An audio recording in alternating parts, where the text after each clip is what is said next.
Hello Eternum and welcome to KOTT News, Eternum's #1 source for news, and this is the War Report.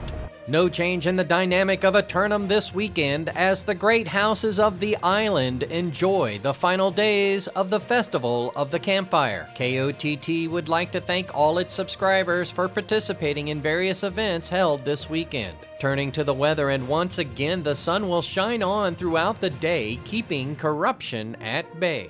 But now that the festival's campfires have been extinguished, corruption forces won't fear the night and form up invasion parties once more. 3 submissions for Simulated Fantasy Combat Resolution tonight, brought to you by LARPco. Remember, if it isn't LARPco, it's cardboard. First up, the Covenant forces of Pushed So Hard University assault the Syndicate forces of Rogue Reavers for control of the primary oil reserves of Weaver's Fen. The newcomers of Pushed So Hard University come to challenge the thesis of the Syndicate's claim to the Fen, noting its original purchase by Covenant forces. For the Rogue Reavers, their first defense of the Peat Moss Bog since acquiring it 3 days ago.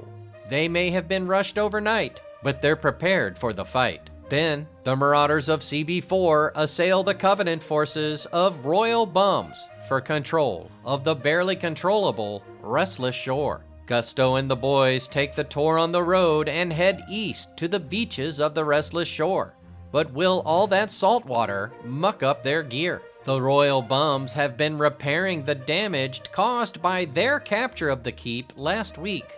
But will they be able to hold on to the hill once more? In the nightcap, the Covenant forces of Spoon's silverware drawer attack the Syndicate forces of the Censored for control of the medicinal hot springs and onsen resort destination of Ebonscale. Another pilgrimage of zealots arrive to challenge Union leadership for control of what they consider to be their sacred land, originally rightfully purchased by Lost Kingdom. But the forces of the Censored are more concerned with the well-being and preservation of the citizens of Ebonscale and don't want them inhibited by the taboos of the Covenant. Be sure to tune in for complete coverage and reactions from the citizens at 11. Until then, this has been War Correspondent JChalant, KOTT News.